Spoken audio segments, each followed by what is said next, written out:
Generator time. You guys that like my generator stuff get to see some action on this, and right now not good action. What have you been up to? I've been riding on a daydream.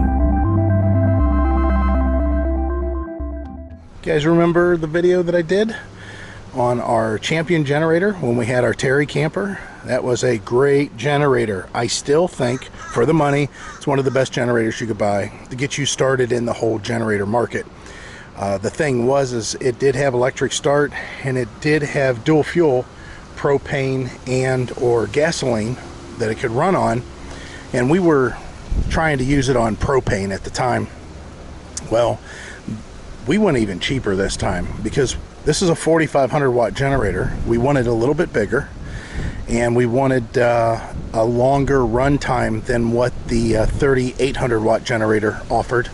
And that this one, because of being a little bigger, that's why it has a little bit bigger gas tank. Of course, the wattage is more too, so the engine might be slightly bigger on it too. I'm not doing a review on this so much. I'm talking about this generator though, and my experience with it. Now, like all the other generator stuff, excuse the wind, it's a wonderful day out, but it's windy. It is March. It's the end of March. But the idea behind us when we got into this fifth wheel, duplicating that whole generator box thing on the back that we had on our travel trailer, we just didn't know if we wanted to go that route, because it would have me getting on the roof and putting in those micro air soft starts on the two air conditioners up top, and I just don't think that I wanted to do that. I knew that if I got a bigger generator that I would still be able to do essentially the same thing, and I thought at some point maybe I could put this generator in the back of the truck, since I have that flush mount tonneau cover. That kind of is an issue, which I'll be doing a kind of a review on that on another video. Look out for that one. It may be out already. If not, I'll look for that. But getting kind of close here. The thing with this generator that I bought, I went with the Champion name again because I was pretty happy with my old one. The problem with this one is it doesn't run. It did run, but for a short period of time. Now, if you don't know my background, I was a small engine mechanic. I used to have a small engine shop at my home. I did that for many years. I was a certified OPE, outdoor two-stroke and four-stroke mechanic.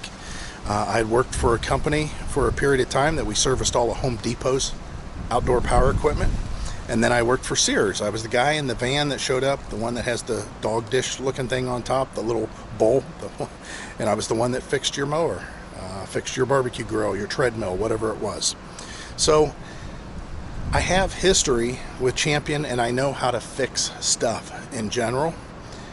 Whenever I got this generator, I did the same thing that I always do. Put in the oil, go ahead and start the whole break-in, running procedure, all that. And I had about, I don't know, maybe an hour's worth of run time on it. I tried it on all kinds of different settings, and everything was fine. It worked flawlessly, and I was thinking, okay, here we go. It's the same thing as last one. I should have plenty of years of use out of this with no problem. So when we first got the fifth wheel, and whenever we had the fifth wheel hooked up for the first time in the park, we turned on quite a few power draining components inside the RV, and we actually blew the breaker that was at the park because it was a faulty breaker. It would not reset. So we didn't know how long the repair guy was going to come, so we went ahead and got the Champion out, turned it on, plugged it in, and ran the RV just like we used to with the travel trailer with that Honda generator. It used to be on the back. The power repair guy came within a short amount of time, so I shut off the generator and he started doing his repair work, and I thought, well, I'm going to be able to, plug in here shortly. Well, he told us, hey, I need a part. I got to go run for the part. It's going to be, about another 30 minutes before I'll be able to do anything. Well, we were concerned about, the refrigerator and everything, even though it can run on propane. We were hot though. We wanted to run the air. So I went ahead and I fired the generator back up again. So I ran the generator for, I don't know, 30 minutes. He came back. I went ahead and shut it off, and he then realized he needed another part, and he says, hey, I'll be back in about 5 minutes. And I said, no problem. And again, I don't know what his 5 minutes is really going to mean. So I went to start the generator back up, and I tried starting it for over 10 minutes, pulling it, disconnecting the low oil pressure sensor, all kinds of stuff, and I could not get it to, I knew it was a spark issue right away. So I checked for spark because I have quite a few of my tools still here, and sure enough, it does not have any spark.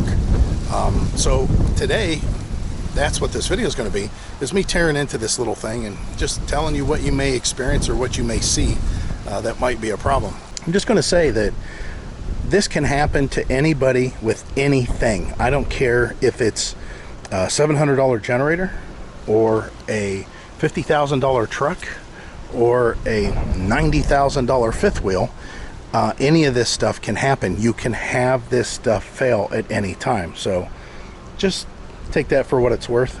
But if you decide that you want to take a look at these, they do put them on sale occasionally, and I'll have the link in the description. And appreciate you help supporting the channel by at least looking at generators. You don't have to buy this one. Just click the link, get in there, and take a look at what else you may want to purchase. But anyways, back to tearing it apart and seeing what's like inside. Heidi took this apart. I didn't see what she was doing, so she lost a bunch of screws, and she unplugged all this stuff, and then, I don't know, I think she crossed some wires too. So I went ahead and tore it apart. She didn't touch it. She's holding the camera for me today. Thanks, Heidi. So the thing is I believe that it might be these micro switches. So I took the side panel off. Before I did any of this, I took the side panel off, and I was messing with the low oil pressure sensor wire, and Heidi said, don't you think you should try to start it again? I said, well, I guess that could be an idea. And I tried to start it, and it took 2 pulls, and it started. Now, it puffed a lot of smoke out of it, so that leads me to believe that maybe it was potentially flooded. I don't know if that's the case, but it could have been flooded. Now, I don't think that's it. I'll tell you why. Because it had no spark. I tested it, and it had no spark. So that's why I went ahead and tore this apart. Now, if you come around this way, this knob here, or I should say this valve, this is the knob that goes on it. And this is the part that's out here that you turn to start it. So this is a one-shot show thing going on here. You have a fuel cutoff, you have a choke cable, and then you have some wires that are going to some micro switches. And these wires obviously are telling the engine to either start or don't start.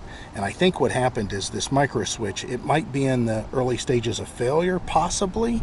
I messed with all the connections, I moved them around. Micro switches are very notorious for not being very good. Sometimes they work well, but you know, they are mechanical switches, they are small. So after messing with this, I'll check all the connections, I'll put it back together, and we'll start and stop this a few times and see what happens. But I don't know. I think that it was something small, and it could be just part of the fabrication. When you first put something together, maybe everything didn't settle in quite the way that it should, and now it is. So we'll find out. So apparently Heidi fixed it. Actually, we've started it, shut it off, started it, shut it off a bunch of times, and it's not exhibiting any of the same characteristics that it did before. So as far as I can tell, this thing's fixed. I don't even know if it was broke before, to tell you the truth. There was no spark, but I think it had to do with this switch. So what we were doing is just, you know, on and off with this switch, all different positions over and over again, and I can't duplicate it. So I guess let me talk about the generator a little bit. This is a 4,500 watt. This is the starting wattage. I don't think that it has, but maybe only 3,600 watts. It is a 30 amp. It does have a TT plug on it, and of course your normal duplex 12 volt. This is for putting a parallel kit. If you get a couple of these, you can run 50 amp. That'd be kind of nice. It has a nice gauge. This is the eco mode button, which is kind of odd because every generator I've ever owned prior to this whenever you start it, they say in the starting instructions, make sure you start it in non-eco mode, so at the higher RPMs to get it started and running and all that stuff. Yet this one starts in eco mode, and to turn it off you have to push that button. The gauge, it calls it IntelliGauge. This here is just the referencing these lights on this side. That's for power, how much power this thing's putting out, how much, you know, how close you are to 100% output. If this lights up, of course you got low oil. If this lights up, this is the reset button. There is a light on it, but if the light changes color, there's a reset button, and that's in case you overload. That's the overload. And then of course, again, eco. Now whenever the thing's running, there's a few different things that pop up on the screen. This compartment here on this model means nothing. This is a battery compartment. Well, this doesn't have electric start. This is a pull start, and I'll show you why. This is why you don't really need electric start unless you just can't reach it, or you want electric start because you want a remote control, which is something we might do. I could see having a remote control. That'd be kind of nice. The other features is there's some big rubber feet on the bottom here. I don't know if you can see these things, but man, those things are massive. Those rubber feet are nice because once you set it down, it sets on those. It's not resting on the tires or wheels. It's on these rubber supports. Now there's a downfall to that. And in our case, this generator, because of this gas cap, guess what? It don't fit underneath the tonneau cover. Let me rephrase that. It will fit under the tonneau cover, but it doesn't fit underneath this lip that's here. So unless I notched out a place for the lip, it just wouldn't work. And it's a shame because we wanted to keep it in the back of the truck while we traveled. It's not an issue because the cover's up, you know, as far as, you know, when we're hooked up to the fifth wheel. But it would have been nice that when we stopped, then we could just pull it closed once we unhook from the RV, and this thing would be protected, but that's not the case. So we have a real nice cover for it, just like we did the generator that was on the front of our Terry camper. A link will be in the description regardless if you want to try it or not. But yeah, the height, we're happy with the increased fuel capacity that's in here. I think, if I'm not mistaken, it runs like 12 hours or 13 hours on a full tank of gas whenever you have it on economy mode. That's nice. Of course, that's going to vary if you're in the mountains, how much you're running your air conditioner, that kind of deal, how hot it is. But the generator itself is built pretty well. Everything that I looked at is, you know, having it apart now, shows to be pretty well sealed. It's pretty well engineered. I liked our old Champion, that's why I bought this one. And even with this small intermittent problem that I just ran into, we're going to keep it. So why when I get electric start? Let's go back to that. It's pretty simple. If it's cold, you're going to turn the big yellow button to choke. Well, it's not cold, so we're just going to put it to run, and that's because it's already running. Now when I say cold, I'm not talking about, hey, it's 90 degrees out, it's not cold, I don't need to choke it. What I'm talking about is if this is cold, if you haven't started it yet. But this is warm, we've started it quite a bit. So again, just on the run mode, and look at this effort. Ready? Oh, here, I'll do it even with my left hand for you guys. Oh my. Did you see that effort that I put out? It was incredible. I need to take a break. So there's some stuff on the gauge now. The sun's gone down. Howdy, I'll get you closer so you can see. There's the hertz, 60 hertz. There's the amperage. That's right. It will give you your amp once you got something hooked to it, drawing amps. 1.7 running hours is what we've got going on now. And that's the volts. I know it looks like a U, but that's volts. There's 122 volts available. We're not using any. And then this is the eco button, so we'll make it off of eco. And that'll be the higher RPM. So why would you want to run it with the eco mode off? Well, if you know you're going to put it under a pretty heavy load for a long time, or you have something that's cycling on and off like a power saw. Let's say you're cutting a bunch of wood with a corded saw. Every time you hit that saw, it's going to make that thing jump up RPMs and then jump back down again. If you know you're going to be doing that kind of work, you might as well just take it off of eco mode. However, when we stay the night places, we always leave it on this mode here, eco mode, and then it will just turn on whenever the air conditioner's on. Now, that if you've got enough of an initial drain, initial hit, it could be that it'll make it stall. So you got to watch that. It's all depending on what you have and what you're trying to do. So whenever you go to shut it off, it's nothing more than turning the knob. This shuts off the fuel and disconnects the coil and shuts it off. And that's it. So we've been doing that I don't know how many times, but this thing is cured. The links are in the description. If you want to click this thing and support our channel and just take a look at them, we would encourage you to do so. And I think you'll be happy overall. And we'll revisit this another day. Until then, as always, we hope to see you out there. Bye. Bye.